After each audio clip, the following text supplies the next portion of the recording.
Question 4 है find the ratio in which the line segment joining the point -3, 10 and 6, -8 is divided by -1, 6। तो हमको क्या कह रहा है, एक लाइन सेगमेंट है जो इन दो पॉइंट के मिलने से बनी है, -3, 10 और 6, -8। और ये जो पॉइंट है -1, 6, ये क्या कर रहा है, इसको इन दो जो लाइन सेगमेंट बना है इन दोनों पॉइंट से उसको डिवाइड कर रहा है। तो किस रेशियो में डिवाइड कर रहा है ये फाइंड आउट करना है हमें। तो इसको हम क्या करेंगे, हमारे पास जो रेशियो होंगे, नॉर्मली जो रेशियो होते हैं सेक्शन फॉर्मूला से, वो क्या होते हैं, m1 एंड m2। ठीक है, तो रेशियो बनेगा m1 रेशियो m2। तो लेकिन नॉर्मली क्या होता है, कितने अननोन है, अननोन है, पेयर ऑफ लीनियर इक्वेशन में हमने पढ़ा था अननोन कितने हैं, 2।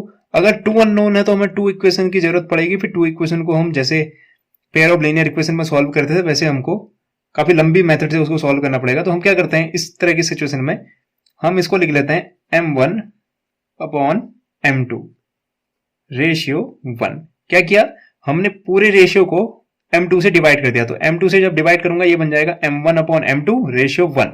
और इसको कन्वर्ट करके मैं लिख देता हूं, इसको कह देता हूं मैं k रेशियो 1। अब जो भी k की वैल्यू आएगी वो रिजल्ट क्या देगी, सपोज k की वैल्यू 2 आई, सपोज k की वैल्यू कितनी आई, 2। तो इसका मतलब 2 अपॉन 1 यानी m1 अपॉन m2 कितना आ गया आपका, 2 रेशियो 1। ठीक है, तो जब भी आप इस मेथड से करोगे तो आपकी कैलकुलेशन वाला पार्ट जो हो जाएगा वो थोड़ा शॉर्ट हो जाएगा और ज्यादा इजी हो जाएगा। हुआ कैसे ये आपको पता होना चाहिए। कई बार आपको बताया तो जाता है कि हाँ k1 रेशियो k2 ले लो, k1 रेशियो k1, k और 1 का रेशियो ले लो, लेकिन ये नहीं बताया जाता एक्चुअल में ऐसा किया क्यों जा रहा है। ठीक है, तो सीधे रटना नहीं है, आपको प्रोसेस पता होनी चाहिए कि एक्चुअल में ऐसा क्यों किया। ठीक है, m1 रेशियो m2 ही निकाल रहे हैं, लेकिन हमने क्या किया, उसको 2 इक्वेशन को 1 वेरिएबल में कन्वर्ट कर दिया। ठीक है, क्योंकि अगर हमारे पास 2 अननोन है तो 2 इक्वेशन की जरूरत है। तो हमने क्या किया, सॉर्ट करने के लिए इसको m2 से डिवाइड किया तो रेशियो बन गया ये, और इसको नया नाम दे दिया हमने एक k। तो अब हम k की वैल्यू फाइंड करेंगे और हमारा जो भी रिजल्ट आएगा वो हमें m1 अपॉन m2 देगा। तो शुरू करते हैं। तो रेशियो क्या मानेंगे इस सिचुएशन में, जब हम सेक्शन फॉर्मूले का इस्तेमाल करेंगे तो इस सिचुएशन में हम जो रेशियो मानेंगे वो m1 अपॉन m2 की बजाय k रेशियो 1 मानेंगे। ठीक है, तो यहां पे जो रेशियो है हमारा वो है k, ये रेशियो होगा हमारा k और ये रेशियो होगा हमारा 1, k रेशियो 1। तो सेक्शन फॉर्मूले से हम क्या लिख सकते हैं, कंसीडर कर सकते हैं हम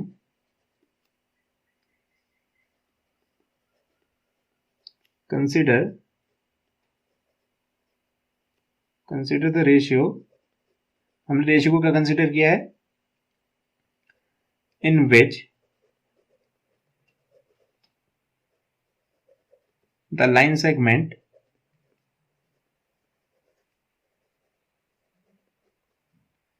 joining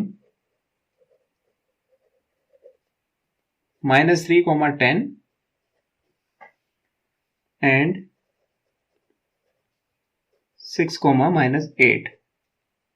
वो रेशियो क्या है, वो रेशियो है इज डिवाइडेड बाई, किसमें डिवाइड हो रहा है, पॉइंट है -1, 6, -1, 6 जो पॉइंट है वो डिवाइड कर रहा है हमको। तो हम उस रेशियो को एज्यूम कर ले रहे हैं k रेशियो 1, और इसके पीछे वजह आपको पता चल चुकी है। तो जो नॉर्मली हमारा पॉइंट रहता है, ये पॉइंट जो x, y होता है, इसमें हम क्या लिखते हैं, x, y। x, y क्या होती वैल्यू, वैल्यू होती है हमारी यहां पे अपॉन में रेशियो, क्या होते हैं, दोनों ऐड हो जाते हैं। तो रेशियो क्या है, k और 1, तो ये दोनों ऐड हो जाएंगे, k को लिख दो इधर और 1 को लिख दो इधर। ये किसकी वैल्यू होगी, x की, ऐसे y की वैल्यू, दोनों रेशियो ऐड हो जाते हैं, k को इधर पे लिख सकते हो और 1 को इधर पे लिख सकते हो। अब यहाँ पे मल्टीप्लाई होगा, क्या, k 1 है यानी m1 है, और m1 के साथ अगर x का टर्म लिख रहा हूं तो x2 की वैल्यू, x2 क्या होगा हमारा 6, तो मैं यहां पे लिख सकता हूं 6। ऐसे ही ये क्या है, m2 की वैल्यू है, तो इसके साथ x1 आना चाहिए, x1 कितना है -3, तो इसके साथ मल्टीप्लीकेशन में -3 पुट कर लो, ऐसे यहाँ पे m1 है तो y2, ठीक है, y2 की वैल्यू है -8, तो -8 मल्टीप्लाई में आ जाएगा और इधर पे 10 मल्टीप्लाई में आ जाएगा, तो ये x हो जाता है और ये y हो जाता है। तो कंपेयर करके मुझे जो x दे रखा है यहाँ पे ऑलरेडी गिवन है, ये क्या है -1 और ये क्या है 6, ठीक है, -1 और 6। तो यहां से इसको सॉल्व करने पे आपको जो रिजल्ट मिलेगा वो मिलेगा 6k और -3, -3 1 से मल्टीप्लाई होगा -3, ऐसे यहां से -8k और 10 बन जा 10 अपॉन k प्लस 1। तो क्लियरली मुझे क्या दिख रहा है, ये वैल्यू x की है, ये वैल्यू y की है। तो इन दोनों में से मैं किसी को भी क्या कर सकता हूं, कंपेयर कर सकता हूं। या तो x वालों को कंपेयर कर लो, यानी x -1 इक्वल टू क्या है ये, अगर आप कंपेयर करोगे तो ये किसकी वैल्यू होती थी, x इक्वल टू क्या लिखते थे आप, ये लिखते थे। तो ये या तो -1 के इक्वल रख दो या इसको 6 के इक्वल रख दो, आपको दोनों में से किसी को भी सॉल्व करके रिजल्ट आ जाएगा। तो फिलहाल इसको करते हैं। सो मैं लिख सकता हूं, अगर ऐसा कुछ है तो -1 इक्वल टू क्या हो जाएगा, -1 इक्वल टू हो जाएगा 6k -3 अपॉन k प्लस 1। ये k प्लस 1 इधर जाके -1 के साथ क्या हो जाएगा, मल्टीप्लाई हो जाएगा। तो मल्टीप्लाई होके क्या होगा, -1 के साथ मल्टीप्लाई हो रहा है तो दोनों का साइन क्या हो जाएगा, चेंज हो जाएगा। तो ये बन जाएगा -k और -1। तो इसको मैं लिख सकता हूं सीधे -k -1 इज इक्वल टू, ये साइन चेंज हो गए इनके, किसकी वजह से, -1 के साथ मल्टीप्लाई करके, और इधर था 6k -3, ठीक है। अब k को एक तरफ कर लो, नंबर्स को एक तरफ कर लो, 6k इधर ले आते हैं, -1 उधर भेज देते हैं। तो 6k इधर आके -k ऑलरेडी था, 6k इधर आके -6k बन गया, और वहां -3 था, -1 उधर जाके क्या बन गया, +1। तो सब्ट्रैक्ट, ये दोनों नेगेटिव हैं तो नेगेटिव के साइन के साथ ऐड हो जाएंगे, -7k में कन्वर्ट हो जाएगा, और यहां ये रिजल्ट देगा आपको -2।